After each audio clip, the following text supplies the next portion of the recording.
Hello and welcome back to Sorcery. So, we've gone back in time again for the second time, which means this will be our third time through the city. I'm getting a little bit each time. I wish I could get more. I've come back to talk to the beggar because I thought it was the guy in the crypt, but I was confused. It was the guy at the headstone in the old grave. I don't know if I found anything new there. I would need some, I suppose I would need some charcoal to get the inscription first. I don't know where I'm going to find that. I did burn a scroll last time, so I don't know if I lost a spell there. But we're going to see. What I really need to find is this corpse. The second noble is a corpse. And there's a big chunk of the city I haven't been through yet.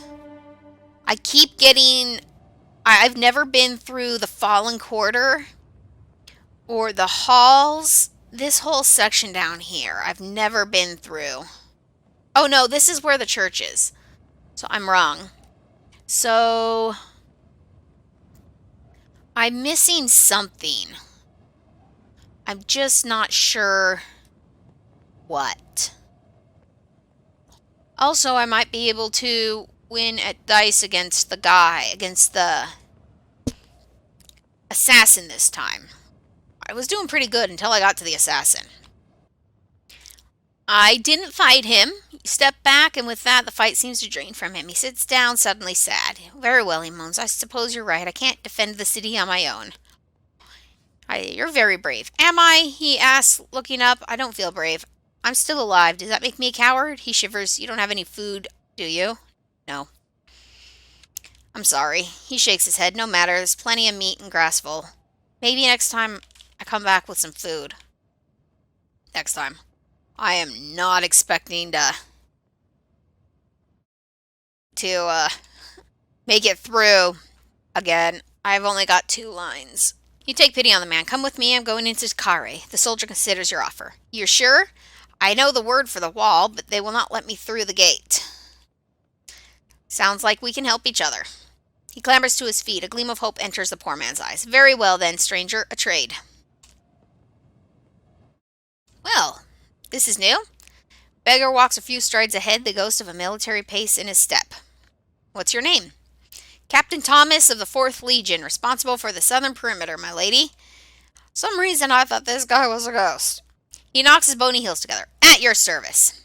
What are you doing out here, soldier? We were sent to investigate sightings, a whole legion of us, back when the council fell old. But then they locked the gate and wouldn't let us back. Sightings of what? The goblins. There are goblins in the rocks. What are they doing? He shakes his head. I don't know. They can't get through the walls. But then I think I've heard them digging, scraping at the mud at night.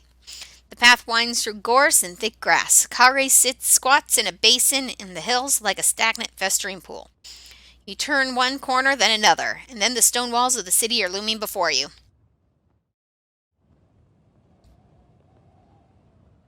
The walls weren't built to keep anything out. They were here before the goblins, Thomas says. They were built to keep people in. Kare is one gigantic trap. And you want to go back? Of course I do, he shrugs. It's my home. You scramble up the slope to the right to get a better view of the wall. I do? Okay, I guess I do. It is formed of staggering man-sized blocks held together with gallons and gallons of mud. We already know this. Ask the soldier's advice. What should we do? Don't worry, he replies, tapping his temple. I know the watchword, don't I? He strides forward confidently. You follow him into the clearing. The guard on the wall raises a hand to shield his eyes from the sun. Who goes there? He bellows. Friend or foe? You wait, and Thomas cries back, Friend! And the watchword is Cantanope. Ha-ha! Ha-ha! I have the watchword for the end of the game! I think. The guard pauses a moment, then lowers his bow. Approach! Thomas turns and smiles at you. Cantapani. Yes! That should be the word for the werewolves, I hope. The south gate stands before you. It's as tall as 2 men and would be broad enough to ride 3 horses through if only it were open. But instead it is locked and there is no way into the city. Perhaps a spell will suffice? Over to you, says Thomas, stepping back. Cast a spell. Wait, what was the door spell? I know it's not knock. I mean, that's the name of the spells, but... B-O... You cast a spell, the lock of the gate, and the gigantic tumblers squeal and open. Thomas hangs back. Good work, but you think it's safe to go through? I'll go first. Why don't you check? Thomas bristles. Oh, you want me to go first, is that it? Not so magic now, he grumbles after a moment, then nods. Well, no matter. I'm a Karian guard, not a criminal. I'm not afraid. With that, he slips through the door and dashes away. You hear nothing for a moment, then the sound of shouting voices and rushing feet. Well, let's... Wait a moment. Has he been caught? You hear nothing. Go inside. You slip through the gate and it slams shut behind you. Then a moment later, 2 guards appear around the corner. And we go to jail.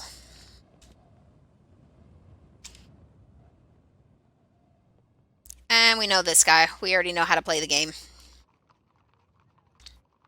Ignore him. You ignore him and he ignores you, concentrating instead on the dice. Try the door. Don't go yet, he says. I haven't had anyone to play for days. Yeah, I already know how to play. And you're just gonna rob me. Well, play around without a stake and then you can share some of your food. What's food? Swindlystones? Yeah. You don't... I don't... Fine. We'll go play. Apparently, I don't have a chance. Can't not play. Oh, it's just... There's no stakes. And he can't tell me anything new. And I win. Thanks for the game. Try picking the lock. No. Cast the spell. We're gonna dop the door again. I'm not staying in here with this asshole. You aim the spell, opening towards the door, and slowly let it go. The lock's tumblers click in response. Very good, the old man chuckles. Check outside. The yard is empty. While I've been locked up, the sun is sunk below the wall. You should be able to walk right out of here. The man is less cautious.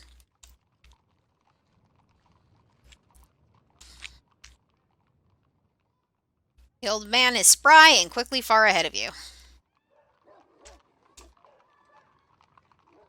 At the end of the road, looking left, you see guards. To the right, you see buildings. Only one way to go. Night is falling. Try the inn. Or sleep under the stars. The crooked finger. Empty bar. Bartender wakes with a snort as you approach. Greetings, traveler. Looking for directions to somewhere?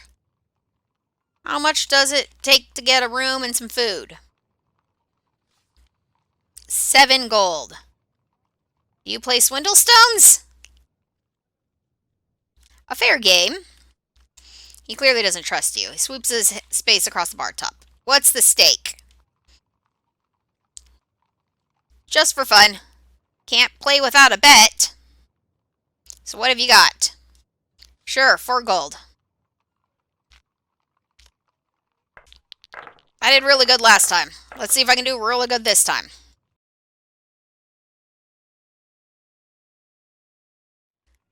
And I win without a single loss. I've played enough. Cost 7 gold pieces. And sleep. We want a good night's sleep. I've learned that sleeping out in the woods here is not a good idea.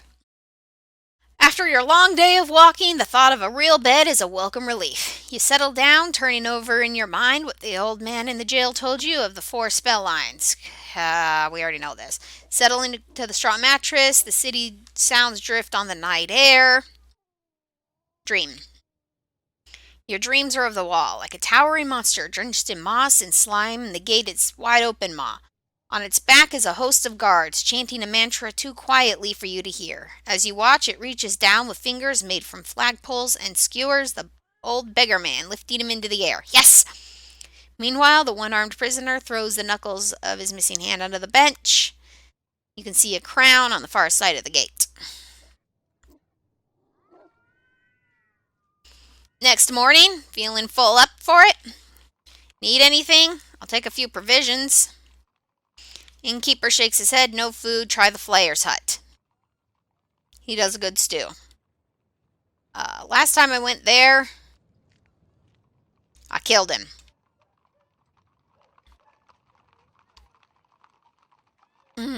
Let's see. We're outside. Cart rolls. Nothing falls off. So let's see. We've gone straight. We've gone up. I guess we haven't gone down. You head along a wide track until you reach a large hut. Oh! The hut. This is the chainmaker's hut. Listen. We're going to go back to the chainmaker, but not fall for the trap this time. Maybe not fall for the trap. Door? Oh, wrong door. Can I cast the face mask spell? Which one was that? The fear spell. Gak.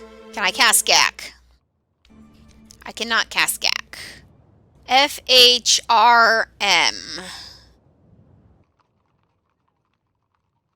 Could talk my way out of it again.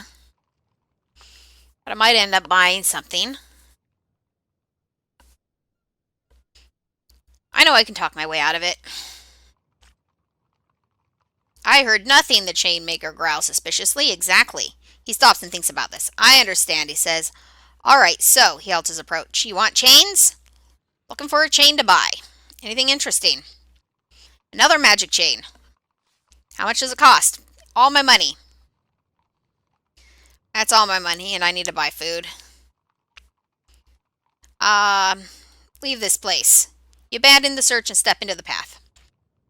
Yeah, I didn't need the little key, though, this time, and I think that's all I missed. Let's cut through the fields. Probably did that last time.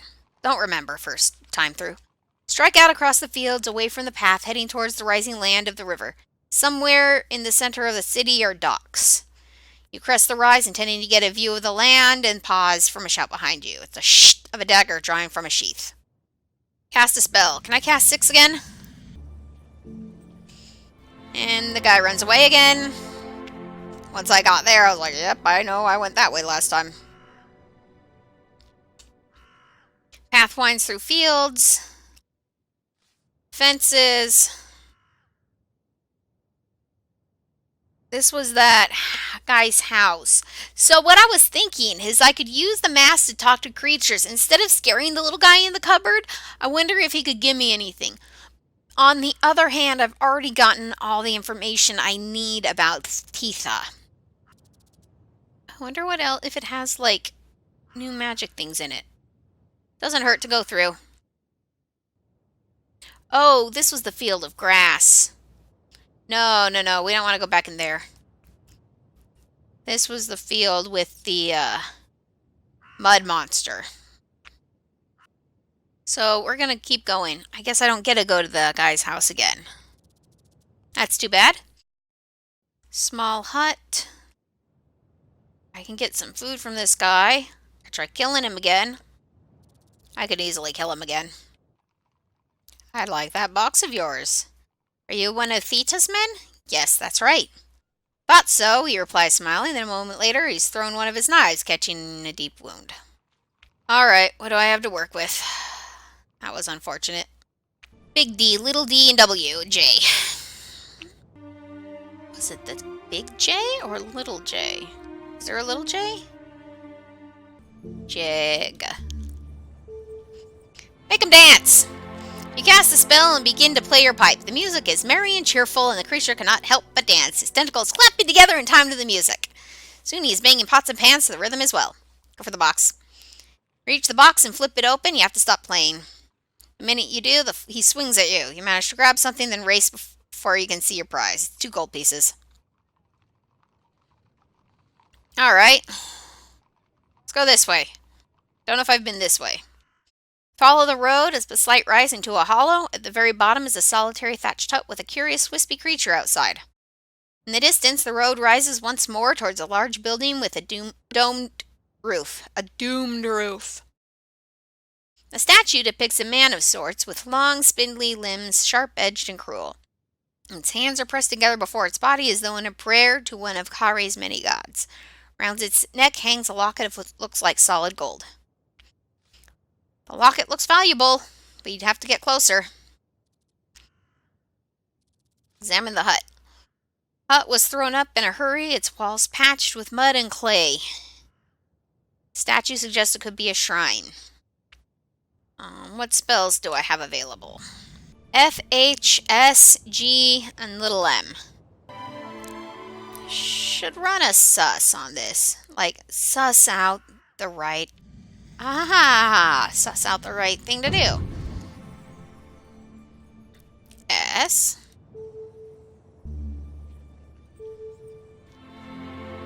You cast a spell and feel a calm voice. It tells you the hut beyond is empty and safe. The statue is most dangerous.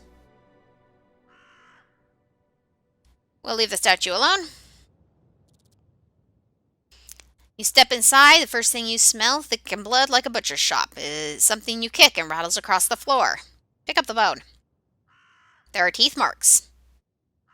Search through the bones. You pick through a few more bones. Male child, female child, few different creatures, not many. In one corner you find knuckle bones. Take it. Take the bracelet on, trying not to imagine the skeletal hand gripping your arm.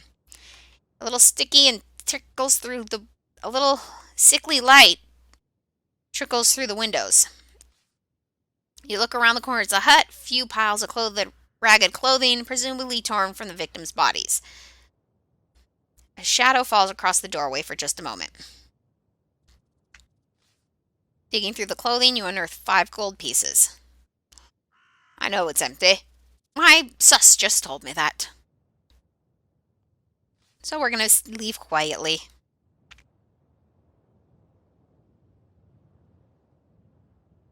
Something is different, but what? Look at the statue. Look at the statue. It's facing you. Wasn't it facing away from you? I'm just going to slowly walk away. Or do I want to try fighting it? 10 stamina. It's got an amulet. Wasn't it just facing you? What spells do I have? Probably gonna change on me again. They always change. Draw the sword. We're gonna fight the statue.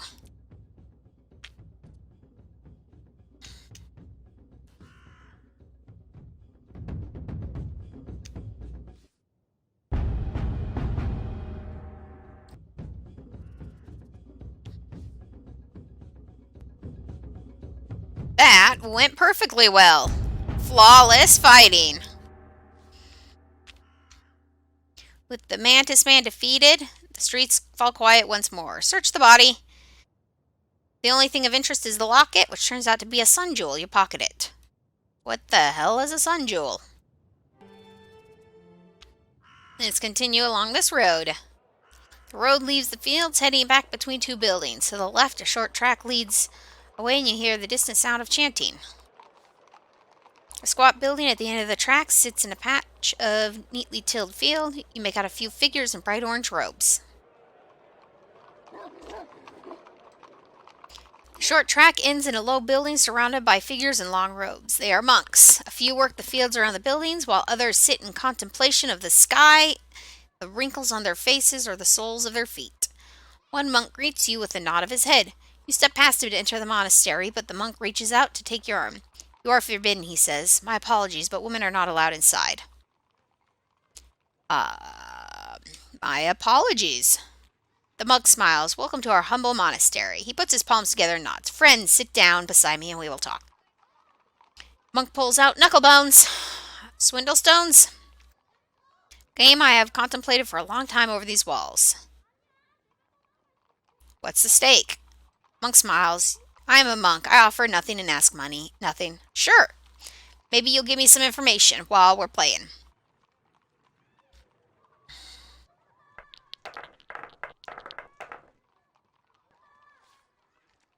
So that didn't give me anything new. You shake your head at another game, happy to leave your victory untarnished. Then I thank you for the game, the monk replies. He presses a small pile of gambling chips into your hand. A gift from Effie, because quite honestly, I think you need practice. Good luck in your journey. You head back to the main road once more.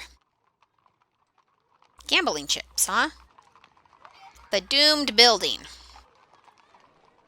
The road leads directly to one side of a large domed building.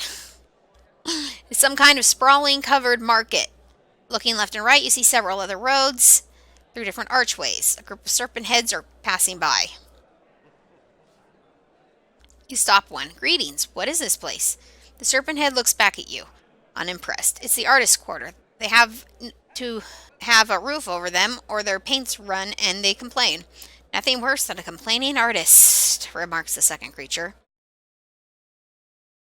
Thank you. You're welcome, replies the serpent head, who appears to speak quite normally. But I'll give you a tip. Don't pose for any pictures. You'll regret it. With that, the serpent head marches away into the building. Intriguing sounds drift from inside. I am not finding anything useful. Market is a maze of alleys, every inch of space being used for trade, with shops, stalls, and piles of goods set out on crates and barrels. Hawkers below about their wares, each trying to shout out down the next. People and all manner of strange creatures mill about. Most are probably pickpockets. Very few seem to be buying anything. Into the crowd. Yeah, that sounds like a good way to lose money. You lose yourself browsing the stands. Most sell carpets, some offer incense burners, lanterns, and pottery. No blacksmiths or food stalls. Alright, so there's only one way to go. Move through the market, elbowing your way between shoppers and hawkers to stand below the enormous glass dome. Through the hubbub of passerbys, you spot the exit across the hall. Noise rolls like thunder around the roof of the market. What do we have? We have Market Street, leave the market, far end. Go out to the furthest end of the market. On your left, a man grabs your sleeves. You want to buy a carpet? Finest carpet this side of Bachland's, made from real moths. Look at the carpets. Behind the man is a towering stack, 30 or 40 carpets high. Each one is gray and so dusty they make you want to sneeze. Fight broken out in the corner of the market is quickly settled by a score of passerbys. Carpet shop. Oh, no. Very good carpet.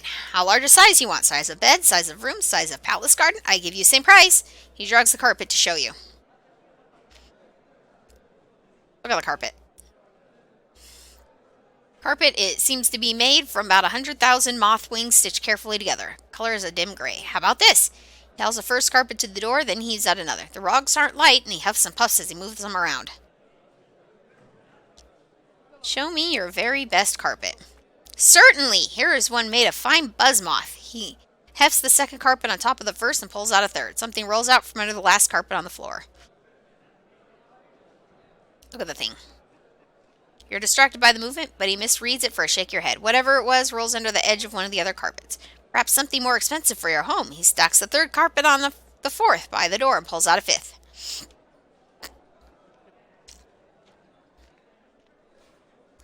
You stoop down and feel under the edge of the carpets and find a pair of nose plugs. The carpet shop is so dusty that you can see why the salesman would need several pairs. Something a bit narrower, and yes, more green. He switches the carpets over. This one has zigzag. Finest carpet always have zigzag. The patterns are wonderful. The man pauses a moment, surprised. Clearly, it is rare for a customer to say anything complimentary. Indeed, he answers. We employ only most talented children with smallest fingers. No shape they cannot weave. No shape at all? The man nods. None bar the mighty circle itself. Zif-Zaf will be praised. Who is Zif-Zaf? Zif-Zaf is the god of carpet makers, the carpet maker replies with grim seriousness. He is a fan of our work. Will you buy? Watching your frown, he goes for another rug. Perhaps something with thicker pile. The stack of carpets by the doorway is growing quite tall now.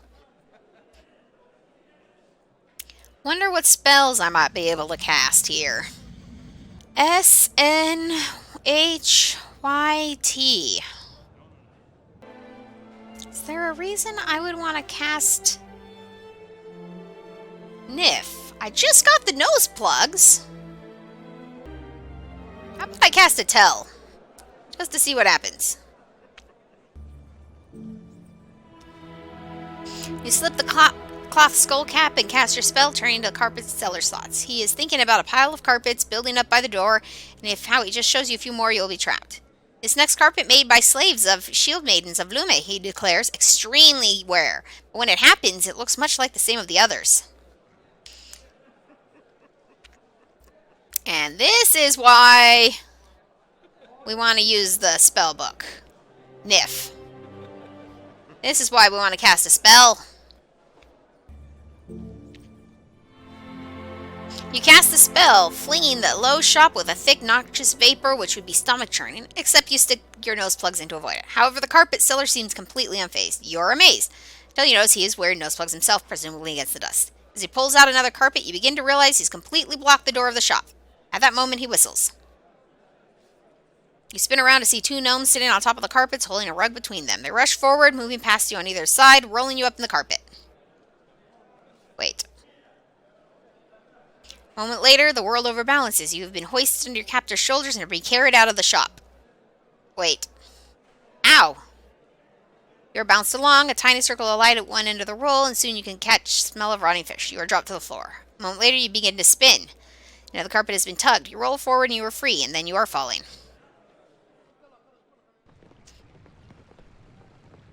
Where did I get sent now? Your eyes open. Captured again. Last time it was Elvins. This time, well, where are you? In a boat. You sit up and lift your hand to rub the back of your head. There is a lump there the size of an egg. They took half my money, too. You're hit by something. The ground below you is rocking softly. Perhaps it's why you feel nauseous and sick. You hear a loud grumbling which doesn't appear to be coming from your own mouth. You look around. You're at the bottom of a wooden pit with a hatch far up in the ceiling. Other bodies are sprawled around the floor. You are a prisoner. At least you still have your pack and your sword, but then you realize half your gold is missing. It's lucky you're keeping multiple pouches, so you have not lost everything. The wooden walls on either side creak and groan. You are definitely in the hull of a boat.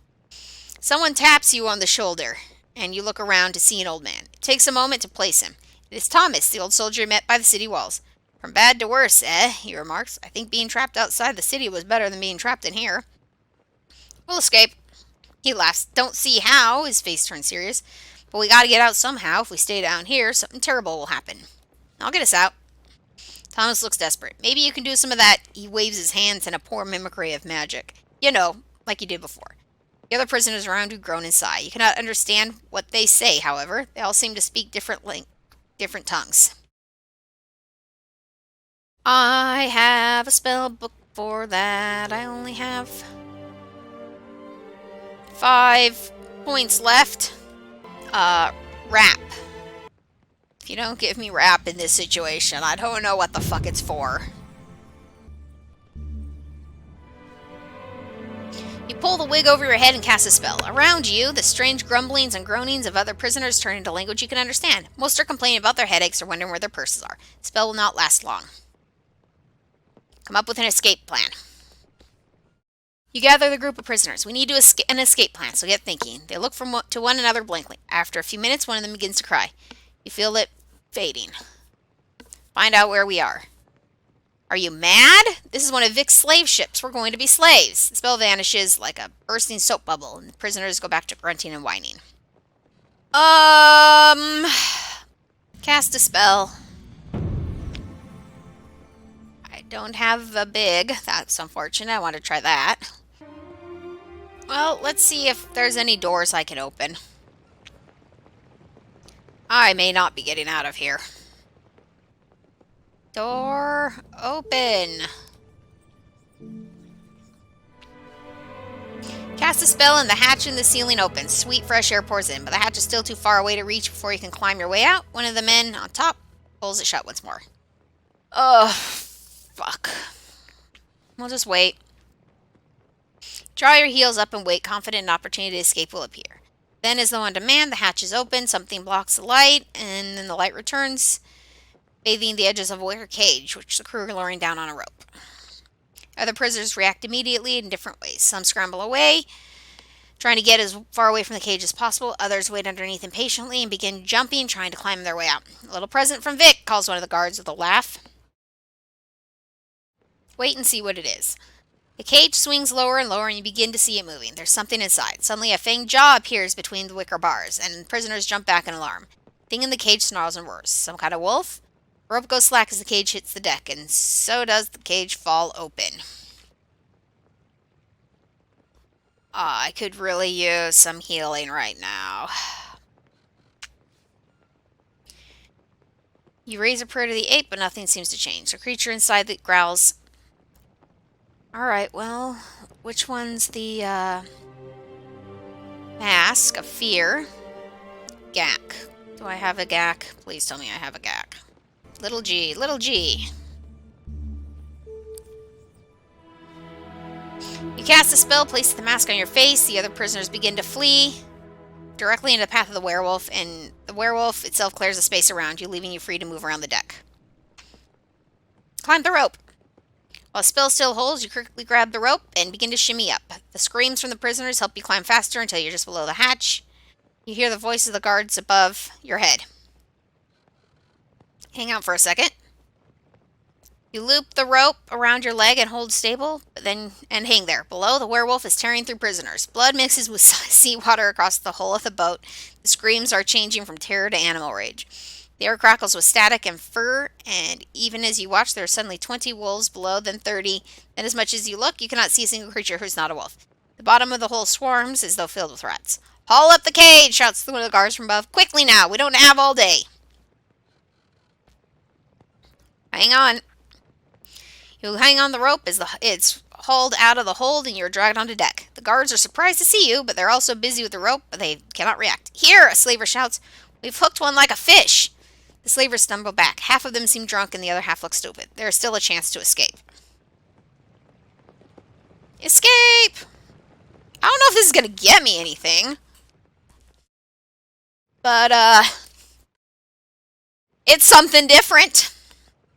You run for the side rail of the ship and hurl yourself overboard into the freezing water. In the river. You are in thick sludge. You gasp for breath, almost retching from the terrible smell of sewage and rotting fish and slime. You quell your nausea. You cannot afford it until you are safely on dry land. You must swim. Of course, all of your water-damageable possessions have been ruined. Thankfully, however, the pages of your spellbook are protected. This is a very bad day. I'm going to swim for the docks. You flail and thrash through the gloopy water. You make for the near bank and reach it quickly, hauling yourself onto deck. You get a few funny looks, but not as many as you might have expected.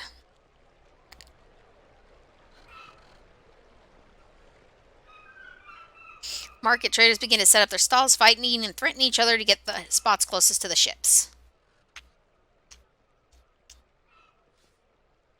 Buy breakfast.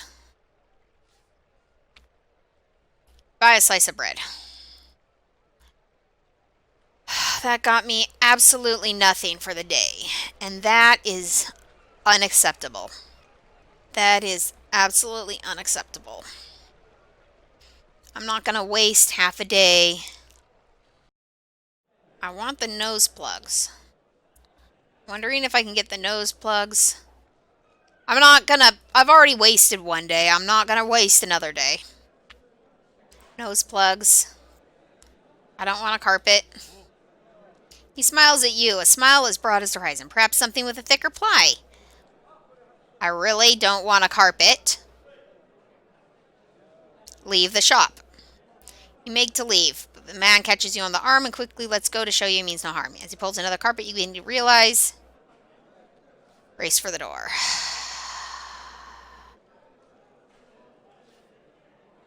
cast a spell. Threaten them.